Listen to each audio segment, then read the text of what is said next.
terapia farmacológica en pacientes revascularizados. Gracias, doctora. Muy bien, en seguimiento del tema anterior, ¿no? No solo es la parte de volver a restaurar el flujo del paciente, tenemos que considerar que este paciente, habíamos dicho, es un paciente muy complicado, que tiene muchas situaciones de riesgo, muchas enfermedades agregadas, y tenemos que tratar bien a estos pacientes, ¿no? Ya se hizo el procedimiento exitoso, eso es algo muy valioso, que a veces no se logra hacer del todo. Y luego viene la segunda parte, que es dejarle el tratamiento farmacológico, ¿no? No podemos dejarlo de lado. El hecho de que el paciente ya esté revascularizado no significa que ya se acabó su terapia, que ya se acabó su enfermedad, ¿no? Eso sigue ahí. Tenemos que estar muy al pendiente con él en el seguimiento, ¿no? Entonces vamos a hablar de la terapia farmacológica en el paciente que ya se le hizo un procedimiento. Vamos a hablar en general en esto, ¿no? Primero, la expectativa de vida después de una revascularización en estos pacientes es baja. Decíamos en la mañana que el riesgo cardiovascular de estos pacientes es muy alto. Entonces, esa expectativa de vida del paciente que se revasculariza es muy disminuida, ¿no? Está muy golpeada. La permeabilidad del procedimiento es otro tema que tenemos que tener en mente. Y algo que se puede diferenciar es salvamento de extremidad. Una cosa es lo que dura abierto, lo que le hicimos al paciente, y otra cosa es que el paciente salve su extremidad. Puede ser que se tape lo que logramos destaparle al paciente, lo que logramos revascularizar, pero que ya salvó su extremidad. Entonces ese paciente puede seguir su vida, puede seguir siendo funcional, ya aún con el procedimiento que habíamos hecho tapado, pero lo importante es salvar extremidad. ¿Cuánto le dure? Pues ojalá le durara toda la vida. La verdad es que no tienen tanta permeabilidad, sobre todo por abajo de la rodilla, ¿no? Pero lo más importante ahí es salvamento de extremidad. Y hacia allá tenemos que mover también nuestros esfuerzos, ¿no? Incrementar el salvamento de extremidad y la permeabilidad de los procedimientos. Entonces, vamos a dividir esto en tres partes. Primero, la parte del manejo se divide en la parte preoperatoria, es decir, el paciente que llega contigo, que ya tiene una lesión, esa es la indicación de la revascularización, que tenga una lesión, que tenga un dolor de reposo, que el paciente necesite llevarle más sangre al pie. Y entonces tenemos ese manejo preoperatorio, el paciente posoperatorio, es decir, que le vamos a manejar en el posoperatorio inmediato. Y aquí quiero hacer énfasis para que todos estemos en el mismo canal. Aquí no solamente hay médicos angiólogos, sino que hay un grupo multidisciplinario de gente que tiene involucrado al manejo de estos pacientes y tenemos que estar todos en el mismo canal, porque suele pasar que uno pone una indicación, llega pasa visita a otro médico, le modifica y entonces dice no, siempre no, porque tiene que tener este medicamento y estar todos en la misma jugada, ¿no? Y obviamente el tratamiento prolongado, esto es para el largo plazo de estos pacientes. Antes del procedimiento, al momento que hacemos el diagnóstico, comentábamos en la mañana, este paciente tiene que estar con antiagregantes plaquetarios para mejorar su expectativa de vida, prevención de riesgos cardiovasculares. Estatinas a dosis altas, ojo, esto es algo bien importante, dosis altas tienen un mejor resultado que dosis bajas. Si el paciente no tolera las dosis altas, se le pueden dar dosis bajas, obviamente, y se suspenden en caso de que te presente una alteración de enzimas hepáticas y lo ideal es reiniciarlas en cuanto normalice o pase la miopatía. Más adelante vamos a hablar un poquito más de eso. Y obviamente el control de las comorbilidades, ¿no? Decíamos en la mañana el control glicémico, todos los factores de riesgo asociados. Y el paciente con mucha frecuencia, sobre todo el paciente que tiene una isquemia crítica, tiene dolor. Hay que darle analgésica, no solo hay que tratar la enfermedad, sino hay que quitarle el dolor al paciente. El paciente llega contigo muchas de las veces no es por el que tiene el dedo negro, sino porque le duele la pierna. Pues quítale el dolor. Si no se lo puedes quitar porque son dolores muy complicados en muchas ocasiones, pues apóyate en el experto en dolor, ¿no? Que nos apoya a lo mejor con un bloqueo, con terapias farmacológicas, etcétera, etcétera, etcétera. El dolor es algo muy importante. Después del procedimiento, además de lo que ya mencionamos, hay que agregar antibiótico terapia y obviamente lo que se mencionó en la mañana como manejo de heridas. Hay muchos productos, hay muchas opciones para hacer el manejo de heridas y tenemos que seleccionar adecuadamente el paciente, la herida, para poder poner determinado parche, determinado gel, determinada pomada, determinada terapia, presión negativa, en fin, tenemos un armamentario muy amplio para hacer el manejo de heridas y tenemos que evaluar muy bien para qué es cada cosa. No todas las heridas son iguales, aunque así lo aparenten. Ya la doctora Lina nos presentaba un caso en la mañana donde la evolución no ha sido del todo favorable o no fue del todo favorable, entonces tenemos que estar reevaluando esos casos para determinar qué es lo mejor para ese paciente. Yo siempre les digo que es como las flores o con todo respeto como las mujeres. Hay que cuidarlas todos los días, darles todo lo que te pidan y preguntarles todos los días qué quieren, porque al día siguiente puede ser que no sea lo mismo.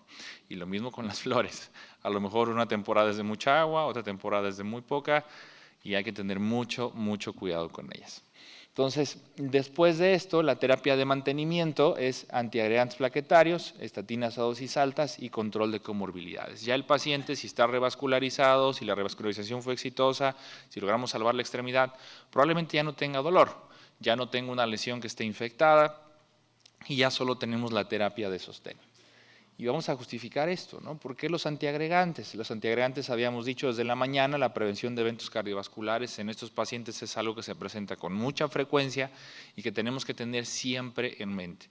No solo es el problema circulatorio en las extremidades, es todo el paquete completo del paciente. Hay que verlo de forma integral siempre. Y otra situación es que los antiagregantes van a favorecer la permeabilidad de los procedimientos que hagamos. Hay algunas indicaciones precisas que se muestran aquí en esta gráfica. Se prefiere clopidogrel sobre aspirina, lo habíamos mencionado en la mañana. Considerar antagonistas de la vitamina K o anticoagulación en derivaciones infrainguinales con vena. Eso es simplemente una consideración como terapia en incrementar permeabilidad y por ende salvamento de extremidad. Doble antiagregación plaquetaria por al menos un mes o más de un mes después de un stenting infrainguinal. Doble terapia por derivaciones infrainguinal con injerto sintético, es decir, las dos terapias, ya sea endovascular o abierta. Monoterapia antiplaquetaria de tiempo indefinido, pacientes que van a estar revascularizados. Y monoterapia después de una derivación infrainguinal. Tenemos que mantener ese paciente, como ven, siempre con una antiagregación plaquetaria. Los riesgos de los antiagregantes, ya vimos todos los beneficios que son muy buenos para estos pacientes y que tienen que estarlos tomando. Obviamente todo tiene un precio, siempre nos quisiéramos que el precio fuera muy pequeño o que no tuviera precio, ¿no? Pero la verdad es que no es así. Todo tiene un precio en esta vida y dentro de los antiagregantes, pues obviamente el riesgo que tenemos con mayor frecuencia es el presentar una hemorragia. El más común es el famoso moretón de los brazos, ¿no? Vemos al paciente mayor que tiene el bracito morado.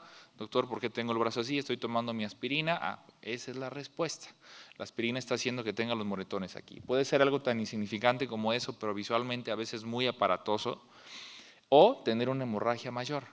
Nadie habla del riesgo de sangrado con aspirina y existe. El riesgo de sangrado con aspirina existe, está ahí y no le hacemos caso porque en su momento nadie le interesaba el riesgo de sangrado. Hoy en día, con tanta información que tenemos disponible, sabemos que estos pacientes tienen riesgo de sangrar y se censa y se busca y se estudia cuál es el riesgo específico de sangrado. Entonces existe ahí con el simple hecho de tomar una aspirina, no es tan inocua, ¿no? Los riesgos obviamente son muy pequeños, menos del 3 o el 2%, pero están ahí. Y la terapia dual, obviamente hay un similar riesgo de sangrado, contrario a lo que se pensaría en tema de que incremente el riesgo de sangrado, específicamente hablando, la población frágil, pacientes añosos, con enfermedad renal, postrados en un asilo, son pacientes de alto riesgo de sangrado, los demás no nos preocupa tanto. Y la terapia dual no demostró incrementar riesgo de sangrado, pero sí tener un beneficio en mejorar la mortalidad de estos pacientes. El uso de estatinas, obviamente hay menor riesgo de eventos cardiovasculares mayores, eso por ende mejorará la expectativa de vida de estos pacientes. Reducción de la hiperplasia neointimal, esto para nosotros como especialistas en esta situación que hacemos procedimientos es algo muy valioso porque muchas de las veces los puentes o las situaciones que hacemos para revascularizar al paciente se obstruyen y tiene que ver con un tema de esto. Crece de forma irregular una capa de la íntima que va a obstruir lo que hacemos y eso puede quitar la permeabilidad y por ende evitar que el paciente salve su extremidad. Entonces se ha visto que puede reducir la hiperplasia de esto y obviamente incrementar la permeabilidad y mejora salvamento de extremidad. Le ponemos unos signos de interrogación porque hay estudios que demuestran que sí, unos estudios que demuestran que no, pero en general se puede decir que hay una reducción del riesgo de perder la extremidad en un 18% con solo tener a tu paciente con estatinas. Importante, no tiene nada que ver el uso de las estatinas en estos pacientes con el control de los lípidos, eso es secundario. Estamos hablando de los efectos pleiotróficos. Tenemos que saber que las estatinas se le dan al paciente no para controlar sus lípidos, sino para mejorar su pronóstico y tener los beneficios que estamos mencionando. El riesgo de las estatinas, pues obviamente el que frecuentemente podemos llegar a encontrar es el de la miopatía. Doctor, me tomo mi estatina y me duelen los músculos, me siento un poco débil, me siento raro. No es tan frecuente, pero se habla de entre un 7 y un 29%. Por ahí hay un estudio que dice que a pesar de que están presentes las miopatías, cuando se compara contra placebo, también el grupo de placebo presenta miopatías y que en tasas muy similares. En fin, esto puede ser controversial, obviamente todo lo que vemos en los estudios muchas de las veces no encaja al 100% con lo que tenemos en nuestro consultorio del día a día, pero que sepamos que puede existir y estar atentos a ellos.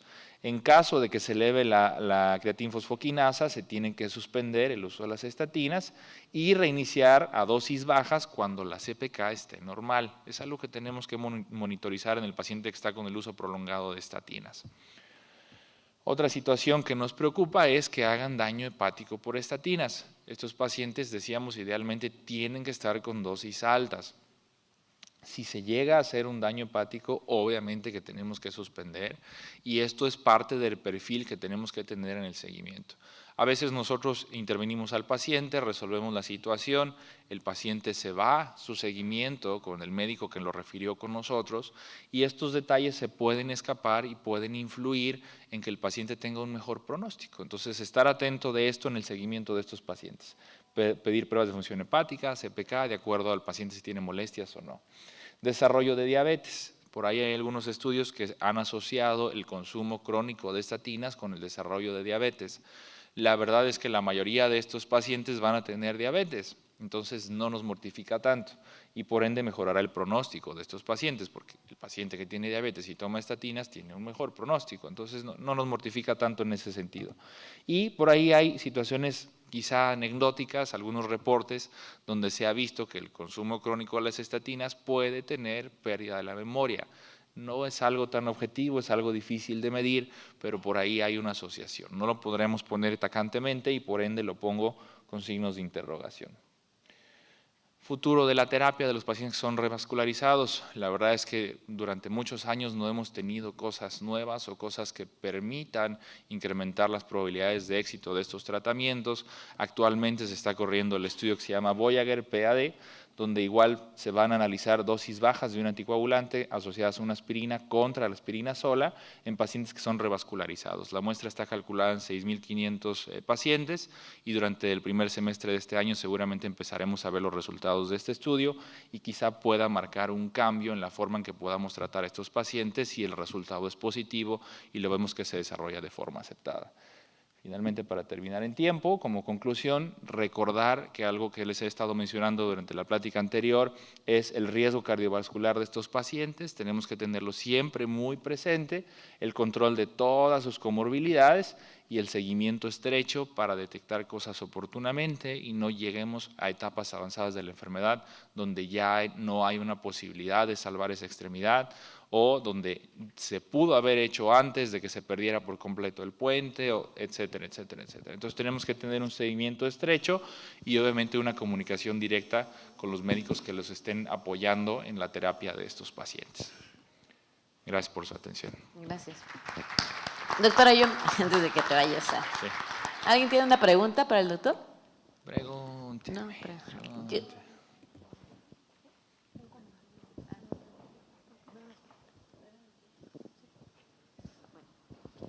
¿Ves que actualmente se está usando las estatinas, también se está promoviendo como con su respuesta antitrombótica en la trombosis venosa, venosa profunda?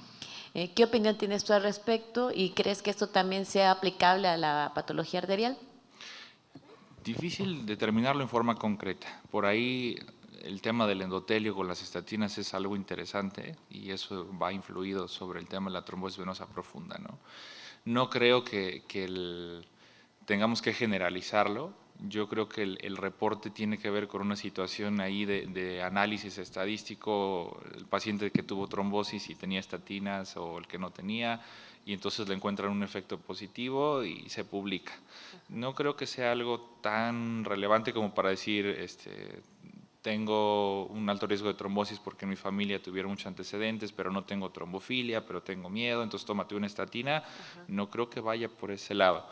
Sí está reportado, que tiene que ver yo creo con una función endotelial, pero no creo que sea como una medida generalizada, ¿no? Como la hidratación, como los movimientos, el ejercicio, las medidas de compresión, no creo que vaya tanto por allá, no creo que tenga tanta utilidad. Creo que tiene que ver más con lo otro, ¿no? Con los otros efectos pleiotróficos, tanto para la parte arterial como en la parte venosa de esa situación yo creo más anecdótica. Si ves que en el CADESI se estaba promoviendo como parte del manejo de la trombosis venosa profunda, su antiagregante más su estatina. No sé qué opinión tengas tú al respecto, Polanco. Bueno, primero que nada felicitarlo, doctor, una muy buena información que nos dio a todos. Gracias. Y pues también aprovechar el tema que usted está dando, que es un tema muy complejo. Mi comentario iba inherente a los pacientes que lamentablemente no solo tienen diabetes, sino también tienen enfermedad renal, que hay que ajustar las dosis de las estatinas, por ejemplo. Totalmente. Es un manejo multidisciplinario, ¿no?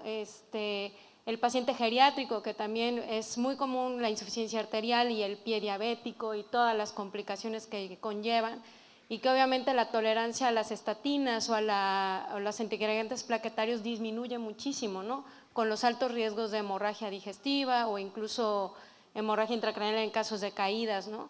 Entonces todo esto pues es para llegar a un consenso y a un acuerdo entre el angiólogo, el internista, el geriatra, el nefrólogo, porque es un trabajo en conjunto para poder mejorar las condiciones del paciente, aunque a veces nos digan, no, pues le tienes que dar 80 miligramos de atorvastatina, pero pues tiene una función renal de código 4, pues ya no, ¿verdad? Entonces, creo que es muy importante todo lo que usted nos comentó ahorita en su plática, pero sí hay que hacer énfasis que hay pacientes especiales que tenemos que hacer quizás un manejo de múltiples especialistas para poderlos tratar de sacar adelante lo mejor posible. En cuanto a lo de trombosis venosa profunda, pues lo que decía el doctor, pues los efectos pleiotrópicos de las estatinas están más que comprobados, pero pues así como darlo como una receta normal de, ¿sabes qué? Tómate tus estatinas todo el tiempo, porque si a largo plazo quizás no es tan asociado como, no se ha comprobado la asociación a demencias o a alteraciones cognitivas, pero sí a debilidad muscular crónica, a dolores crónicos, a fatiga. Entonces es como complicado decir sí, tómalo de por vida, ¿no? Sabemos que en el paciente, por ejemplo, infartado, que le acaban de poner un stent y que tiene cardiopatía isquémica, pues es muy probable que de por vida las va a tomar aunque sea dosis bajas, porque no hay de otra, pero en TBP sí creo que es complicado la decisión. 30 segundos para cerrar. Y totalmente de acuerdo en el tema de multidisciplinario. Cuando un paciente me dice, doctor, recéteme algo para determinada cosa, le digo, mire, yo no soy Superman, a mí pregúnteme la circulación, de esto váyase con él, de esto váyase para acá, y nos vamos a estar apoyando, ¿no? Creo que el tema de la comunicación es algo que se tiene que fortalecer, tener una comunicación muy estrecha y poder hacer un manejo de equipo, ¿no? Para tomar justamente esas decisiones, ¿no? Y el paciente añoso, que cada vez vemos más, el paciente frágil, que hay que identificarlo muy bien, saber que a veces pedirle estas metas es complicado, ¿no? Entonces tenemos que individualizar, por ahí decían los maestros, hay pacientes, y no enfermedades, ¿no? Ajá, Entonces, totalmente de acuerdo. Pues muchas gracias a los dos. La doctora Polanco es internista, el doctor Ayón Angioluma.